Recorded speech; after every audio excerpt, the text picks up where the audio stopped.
expand community. I want to thank God for these men here, and I want these guys to introduce themselves. We'll start with the good Reverend. Eric Phillips is my name. Tell us your age, man, and where you grew up. I am 49 years old. I grew up here in Los Angeles, between here and Mobile, Alabama.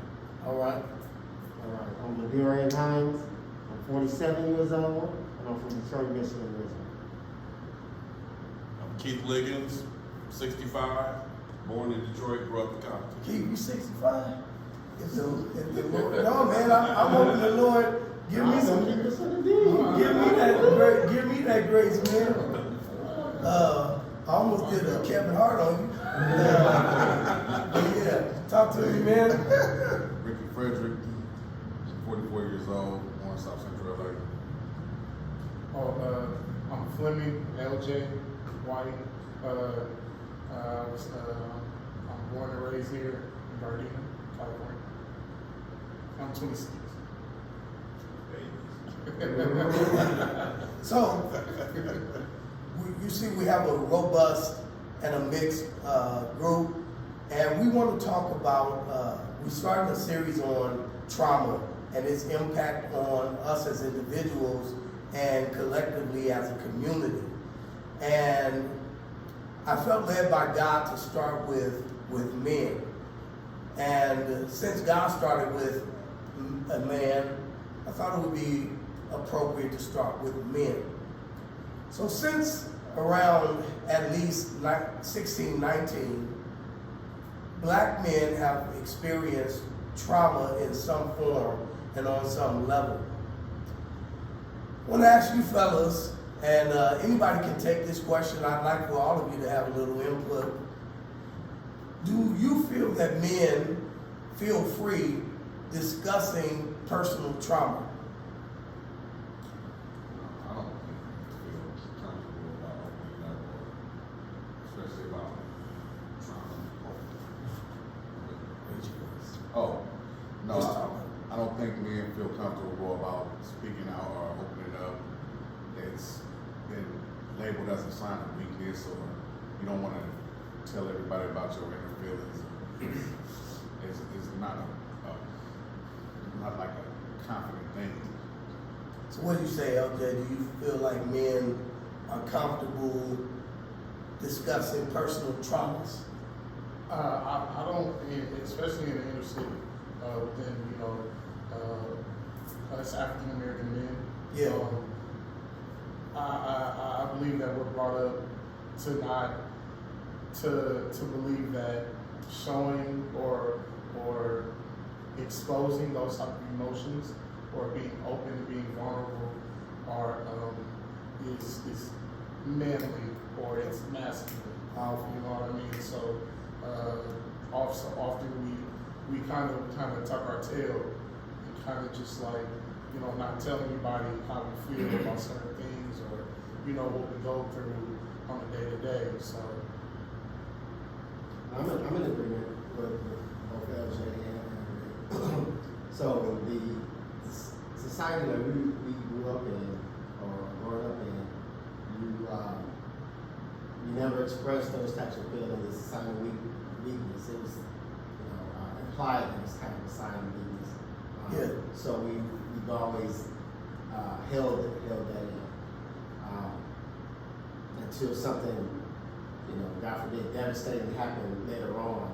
And it's because he exploded. He had all these things pent up inside, and it eventually came out, which lets us know that it's supposed to come out earlier at some point. It's not supposed to be pent up and held. You're supposed to be able to release it and be able to talk to someone and let them know what's going on because we're human, as well. Okay. I'm gonna ask Reverend Phillips and then wanted to maybe spark out. So, how would you say, since we are generally speaking, holding, not expressing, not discussing, especially past traumas, right? Maybe even present traumas. How do you think we're handling it? What are the ways that we're filtering that? I don't know if we're necessarily filtering. Okay. We internalize everything because again, we're taught as a sign of weakness, right? And so being transparent Yeah. with the wrong person is detrimental to your manhood and your reputation. Okay. Because we are already seen a certain way depending on where you grew up, where you live at. You know, that's KT, that's EP, that's Big Rick. So Big Rick can't start talking about his inner feelings to another man. That's Lil Rick, that's Soft Rick. So we have to internalize it and just deal with it, which is dangerous. So,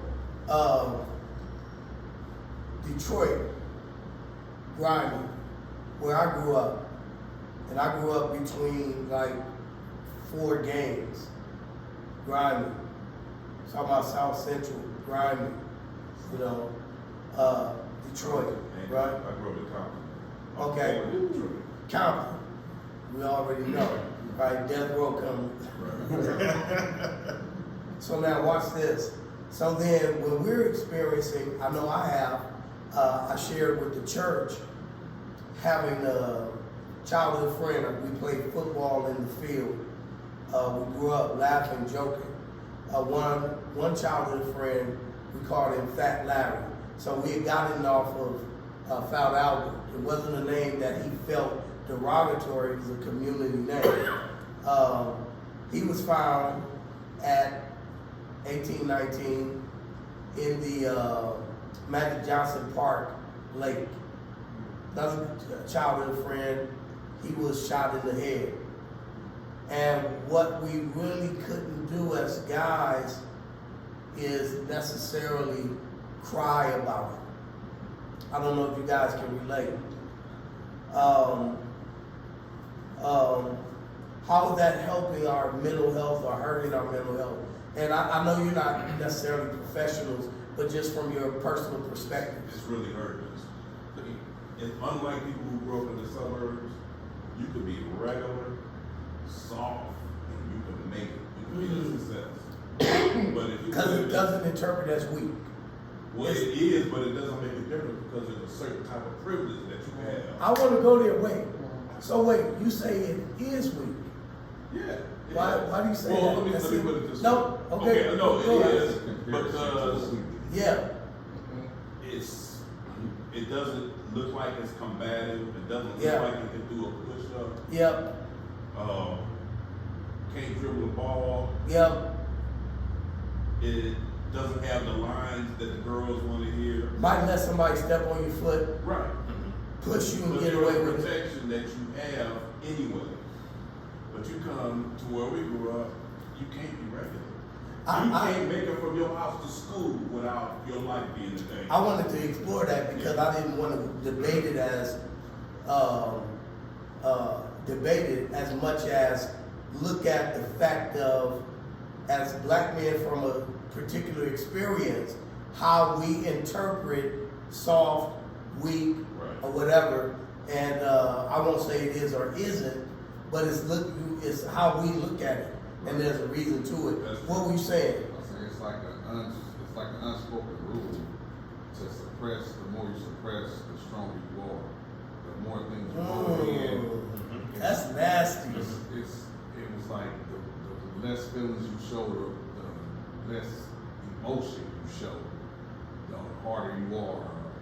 You know, but Let me ask you this, off the thing. Would you say those things are the things we experience? Would you say they're toxic, which would make it poisonous? Think about the water in Flint, Michigan, right? Or would you say that's healthy? It depends on your mentality, how you view it. Okay, so you think, okay, one I want to say, is it toxic or not toxic? Then we'll go there what you said. Okay. I want to explore it. So in other words, is suppressing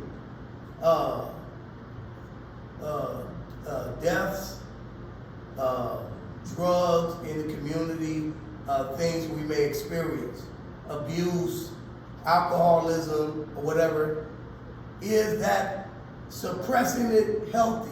No. I think it's always toxic. Okay. Now, would you still say it based on how you view it? Or you know? Always. Yeah. Okay, so you say toxic.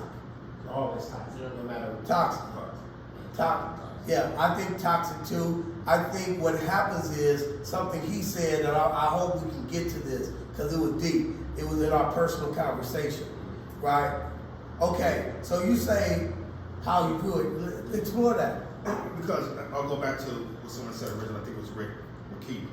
Where you're from, you're not going to view that as toxic.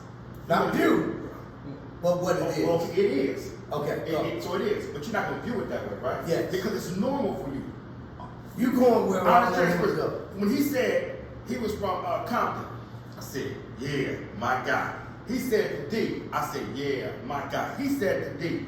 Because when you start to look at certain areas that you've looked at over your life, where the rough, tough, the OGs, the East Siders, whatever come from, you start saying, it's a certain respect that just goes to the, we from Baldwin Hills,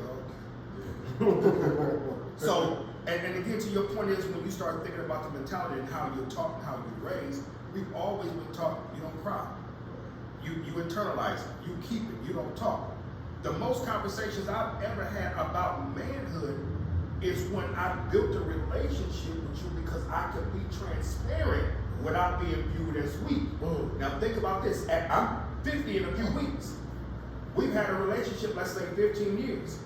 So do the math and think about all the stuff I had to internalize because I had nobody to talk to. Not that I didn't try, but I did, and I got viewed in different ways. So you know what, I'm not gonna do it, I'm gonna keep it right here. Right. But then when I found somebody I can be honest with and transparent with, I tell you everything, good, bad, or indifferent, because you still look at me as that's still here. Yeah. So I think we're just having a word thing.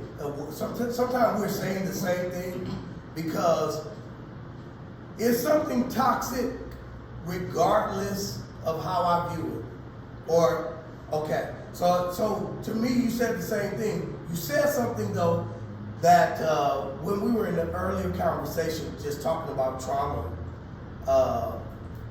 Rick had brought us into something and you touched on it in what you were saying. Because when you're saying that, I got you too, I want you to hold that thought. You were saying that that toxicity predicated on past experience is not always recognized by those who have experienced it. Right? That is, that you can experience a certain dysfunction to the point where, and so early, that you don't know that's dysfunctional. Yeah. Absolutely. Right? And I think that's what you were saying, depending on how you view it. Right. And so what ends up happening though is, as we grow, we do come to see that toxic is toxic, even if I don't know it. Yes? Absolutely. I want you to touch a little bit on, because you had mentioned that earlier, about how we miss toxicity because it was so early, so normal. We normalized dysfunction. Do you want to? I mean, I kind of used it as a weapon, like, you know, like being holding in things and I let it go on the field, on the court, like you see when I'm on the court, I'm possessed into a whole nother thing. You found your own private way to handle what you had suppressed. Yeah. So they didn't know what you were taking out on them on the court. They didn't know that was way back. It happened at the house. On the weekend. Come on, man. My auntie tripping. That's powerful. I think that's powerful, It man. is. Because I think that's a healthy outlet, That's a good outlet. right? But how many unhealthy outlets? I want y'all to think about that, but I want him to hold it. I don't want him to lose that thought he had. So I'm gonna throw away a monkey wrench into it. Okay? So Throw this changes for me because I was primarily raised by my father. Oh, don't go there then. Don't go there yet, because this is set up for, I got something. Okay. I got something. Okay. See, look, Holy Spirit on him. Holy Spirit on him. Because he it's like he's looking at. So,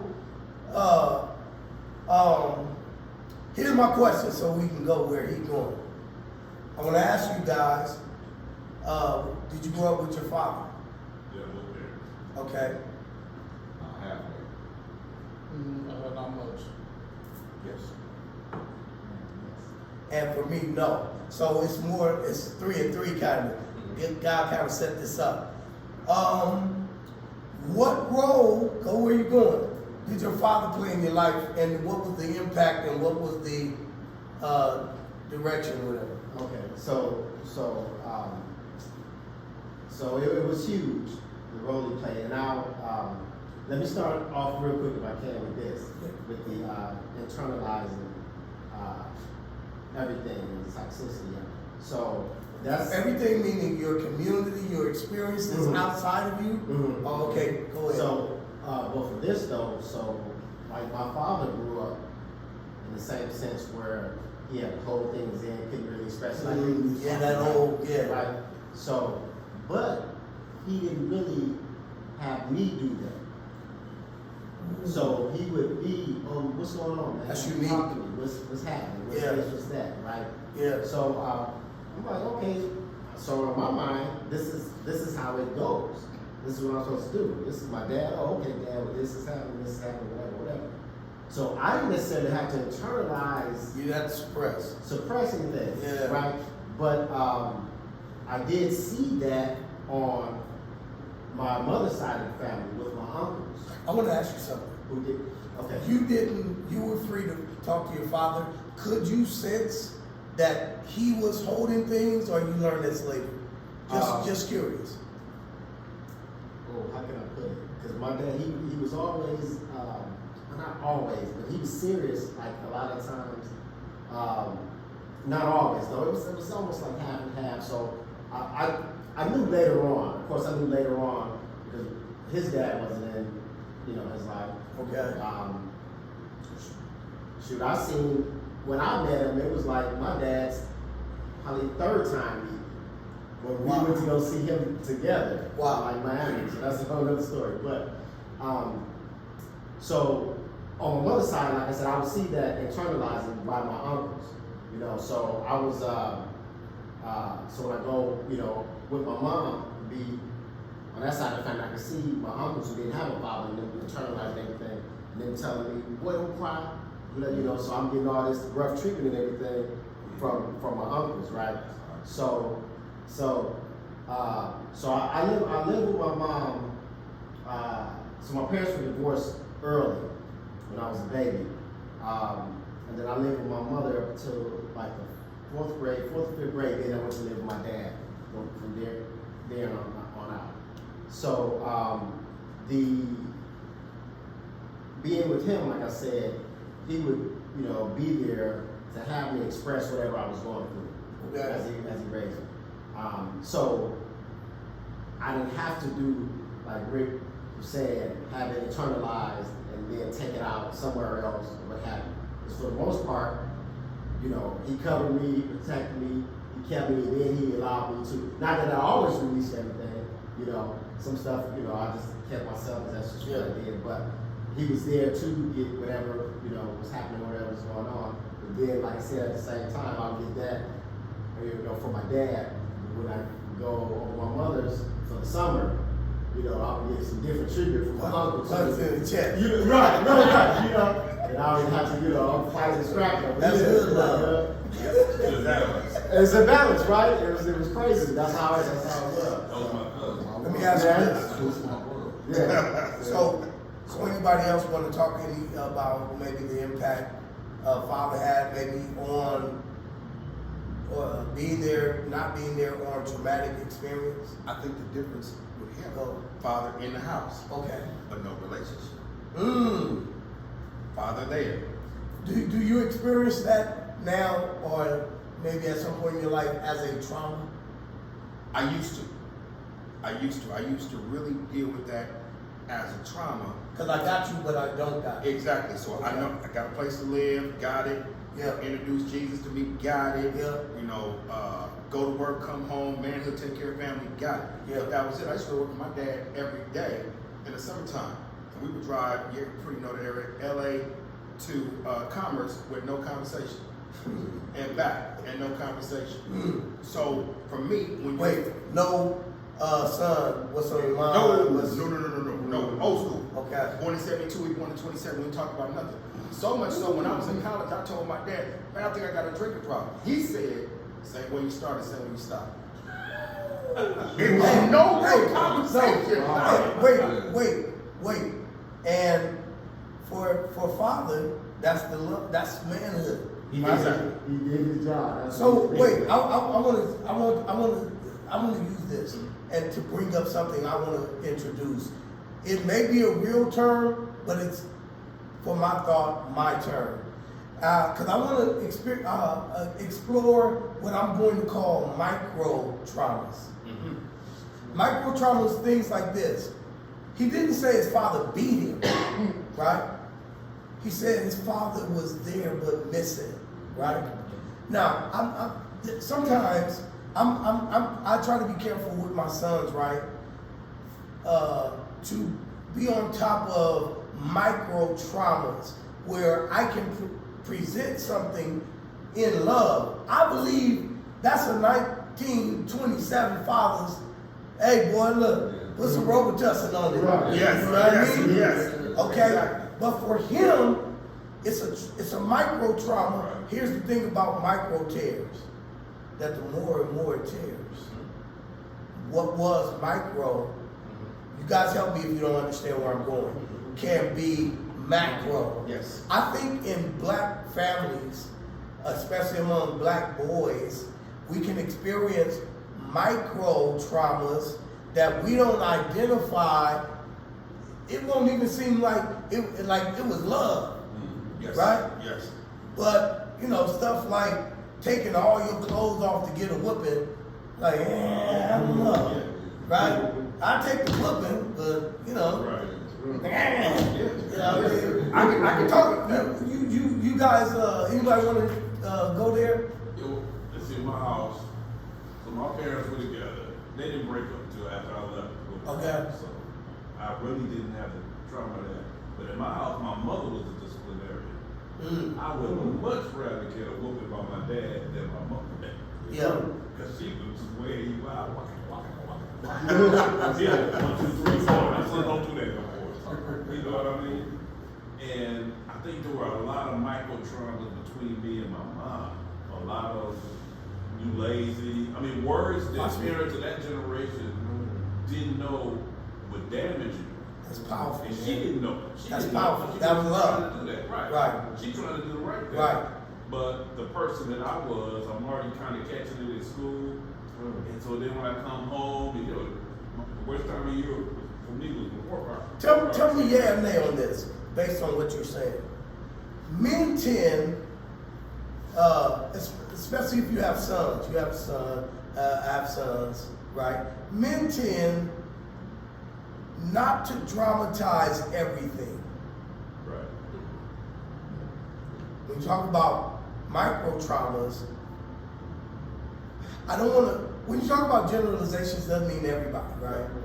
But sometimes with mothers, things are dramatized. So it's like the jacket going out to the cold is just as extreme as some major, right?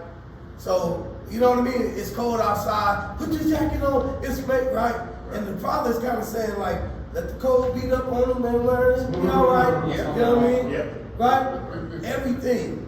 And a lot of times, because mama doesn't want you to fail, she says things in love, but not loving. Right. And I believe the Bible, I believe women should not talk to their male children in the same way fathers should. Does anybody feel a way about that or what? Or do you think we all should, like a woman, you shouldn't call a young man lazy, stupid, these things or whatever, even though you're trying to motivate, because it can stimulate what I call micro traumas that actually are massive. Right. That you'll be 35 not knowing that when I took psychology or whatever, they talked about old tapes. And what happens is you're making moves. You think it's you, but it's rooted in an old tape, right? oh, you know, this, that, or whatever else, and it haunts you. Am I making sense or what? No, I think it definitely makes sense. I don't have a son, I have a godson, but the way I deal with him Okay. is far different than how I dealt with my daughter. Okay. He's just like my son, so I'm rough on him, tough on him. We have real man, straight up conversations. What I expect of him. With my daughter, it was more so, all right, come on, I got you. You know, don't hurt, don't fall. I kind of do for him, what my dad did to me. Do you think though, as a male, do you think the way you talk to your godson, do you think that's also appropriate for his mother to do too? Cause I don't look at the thing like I'm in love and whatever else. Right? Don't be sensitive about that. Should a woman talk to a young man like you might? No, because I believe if that happens, he will be drawn to those type of relationships. I kind of think this. But you know the problem is, Okay. sometimes it ain't no that. Man, I don't know. No. Because I think there's causality to this. I think part of it rooted in trauma, what we want to discuss. Ladarian, I know you have a son. Do you feel any way about how you and your wife may talk to your children? Like, is your approach the same, or do you think it should be the same? I don't think Not the content, but I'm saying even the style. Maybe even the content. So Gotcha. I don't think it should be the same. Okay? But that's not, I didn't set out for it I didn't intentionally do that. Me either. So I think, I did. I'm wired away, man. yeah, I'm wired away. But who taught us? And who taught our fathers? And who taught our mothers? Right? So you say though it is the same style? no, it's not the same style. Okay. It's not the same style, but I'm saying I didn't intentionally go out to make it not be the same style. Yes. It kind of happened like that. I don't know if that's, how the Lord made it, or if it's how, like, I got that part from my dad, or, what have you. But, so, essentially, my wife and I'm like 70% the disciplinary, with 30% of the mushy love, whatever. Yes. And my wife is the opposite. Yes. They really have to do something for her to be Yes. Yes. and get on it, right? So And she's she's like probably 30%. scared of your 70%. authority. So, but what I try my best not to do, Okay. is my dad was, serious at points to where, it was a fear of my dad, but it wasn't, I wasn't afraid of him, but it was like it was that kind of fear, like, I'm gonna tell your daddy, all right, chill out, don't. It was that type of thing, right? If I'm in school and acting up, then I'm not gonna come and say, okay, no, don't do that.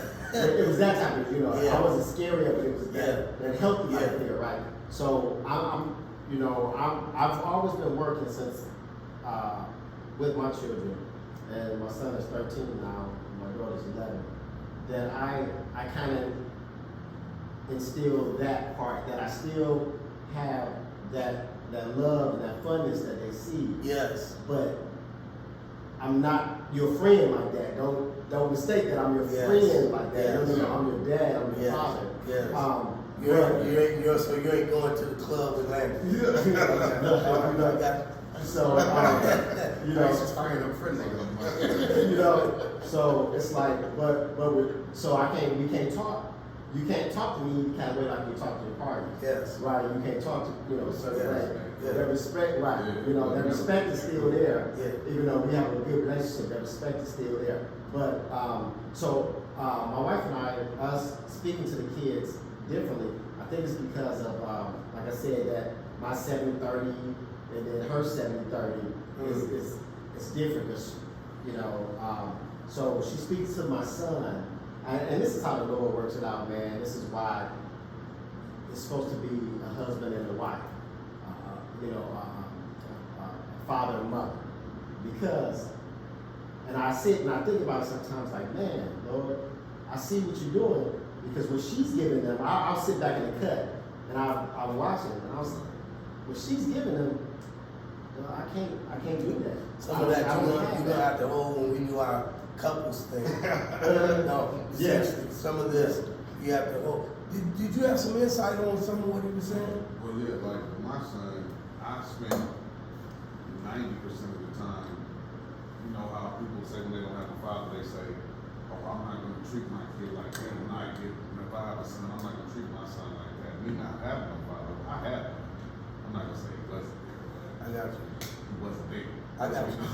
So when I had my son, I've spent more time trying to make him the total opposite of me. Because I know what I turned into when my dad left, and he was the only man in this world. He could have said, Rick, you better not gang bang. I was like, okay, I get it. But nobody said it. Nobody had no authority because everybody was scared of him. Here's something powerful. He said, because I think it's different forms of trauma from missing men. He said Daddy was present, but not, right? And it had a traumatic impact. You said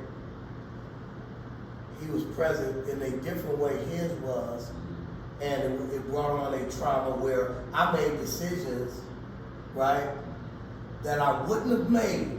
Yeah. And all he had to do is say, don't do Said it that. over the phone. And I mean, he raised me over the phone for 7 years. And I So didn't- if he called you, yeah. so would you consider not a father not in giving you an instruction? Part of the thing that you wouldn't have recognized maybe as a young man, but now you look back and say, man, that was actually a trauma. Not that he did something, because sometimes, would you agree with this or not? Trauma is not what you did, but what you didn't do. Absolutely, yeah. Why would you agree with that? Because, for example, as Rick was talking, I'm thinking about something so simplistic as when you and I talk, love you, man, love you, man. Yeah. My father died in 06. I never heard my father say he loved me. And the first time another man said he loved me, I was like, whoa, whoa, whoa, whoa, whoa. Be easy, baby, be easy, be easy. Do that. Like, I'll rock like that, right? And now, all of my partners, love you, man. And when I realized it was traumatizing for me that I never heard him say, this is what I knew my dad was proud of me. When I preached, and he was there, Yeah.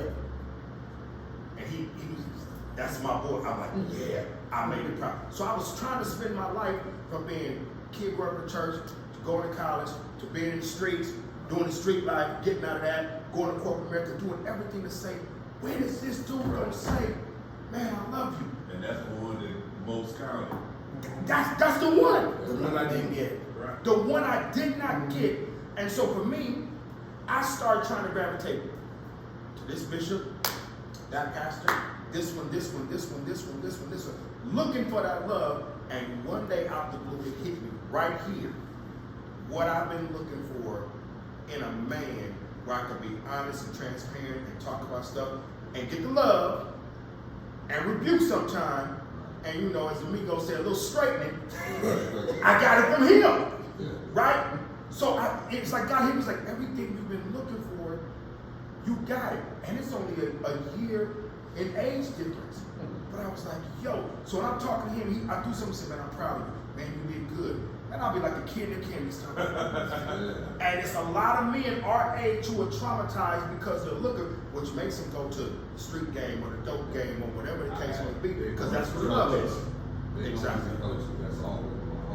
Since I was 9. Yep. Big homies and coaches. Yeah, because they all know they was his partners. So he called him back down to LA, and they called him like, hey man, son, Tyler, man, son down here, Robert, son down here, those brothers down here, like, and he like, my son, and he's like, your son, like, shots Wow. in his pockets, and, you know. Let me ask, do you guys feel like society regards black men's traumatic experience with like respect and No. no? You know, I was thinking about my dad. Okay. He and my mom were together. He was an accountant, and you know, he's trying to set up an accounting firm. you know, when we moved to Compton, we moved the house that I grew up in. We were the second black family in the neighborhood. Ooh. Black people couldn't buy a house in Northern Rosecrans. Ooh, wow. Like Wait, that show, like what- that show and everything. Can, is there tension? Can you feel it? I is didn't that- feel it because I was a little kid, and you know, with the little kids, it wasn't that big deal. But I was thinking about, you know, he's trying to be a CPA in this world where there's only 2,000 black CPAs in the whole country Wow. at that time, you know. Wow. And so he's trying to be the man of his house, but every time he leaves work, he got to deal with the police just like we got to deal with him. He got to deal with these racist folks on his job who only gonna give him so much credit, which is why he wants to open up his own business, which he eventually does. And it was okay. It wasn't they wouldn't knock him out of the park all the time.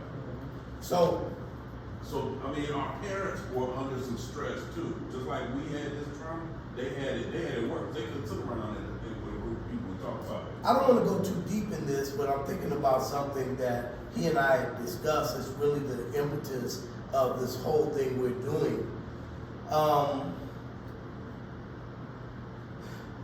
You mentioned your father as a man going out, right? Why would he have to be concerned about his manhood as he goes out into life endeavors and things like this? He knows probably what I'm thinking. Because he's never, on the outside world, when he gets to this corporate world, he's never respected. Why? Because he's black. Because of his black, right? Because he's black. So, He's degreed, he got his CPA. no, Whoa! no, Wow. I wish you wouldn't have whispered that. You know, listen, we're Christian, but we need to be able to talk and talk realistically. Because I don't want to go too deep into this, but again, it spurs into our conversation about us, and we're men, right? And we, as men, at times, do you feel? I don't want to say this is true. Would you agree that there are times where we're supposed to reduce our manhood?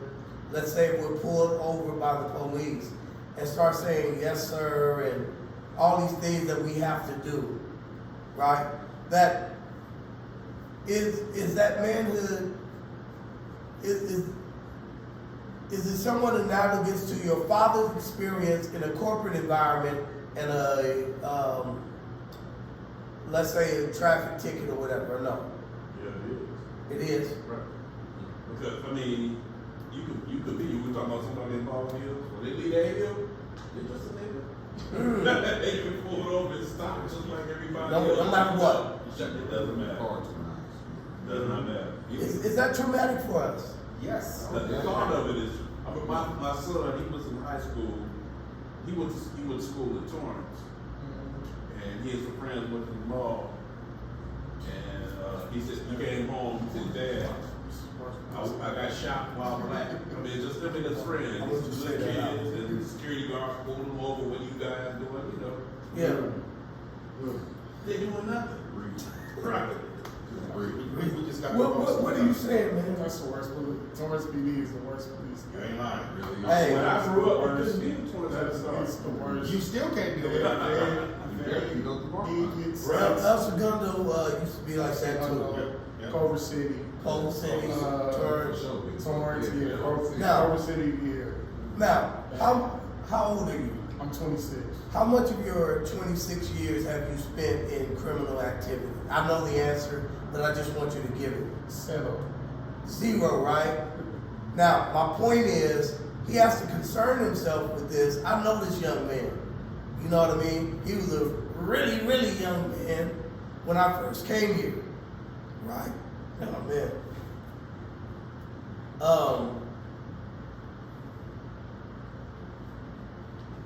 So, no drug dealing, no gang stories, right?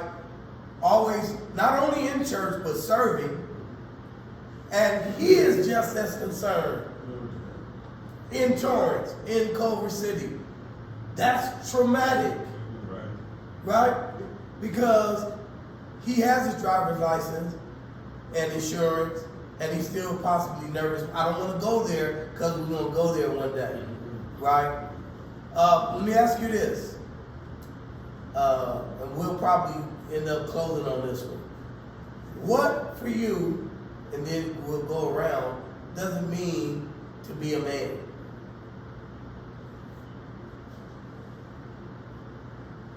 That's a good question. I'm a person. I'm a person. Take care of my family. I have friends.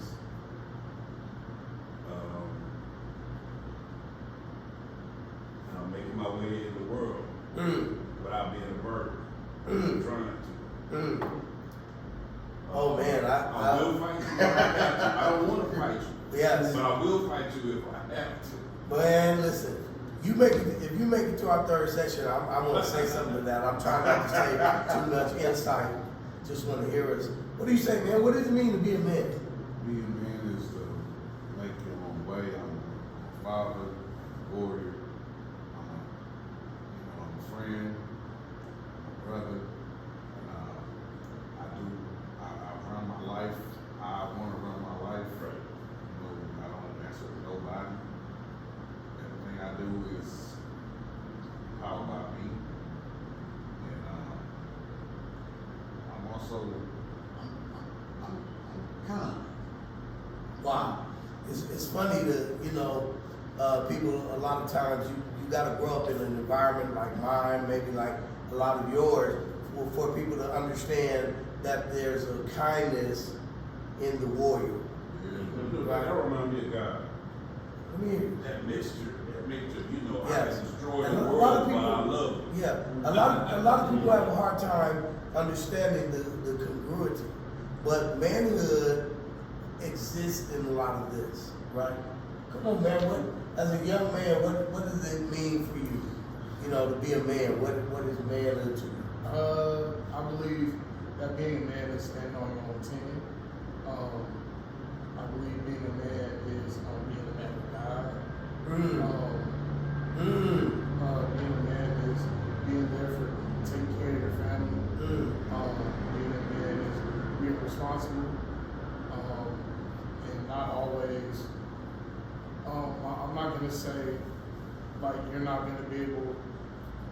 I'm not saying refusing to depend on anyone, because there are going to be times that you're going to need someone. Everyone's going to need someone at some point in time. Wow. But being a man is just being, respectful to others, dependable, responsible, and just taking care of his family, and being honest, and being honorable. So.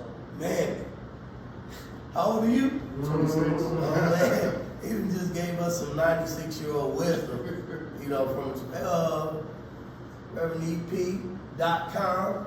Talk to me. Principles, Love it. protector, I'm a lover of principles, man. and provider. Powerful. And we get to it or whatever. We're gonna unpack some of what he just said. Not in this session, but that was really rich in what he said.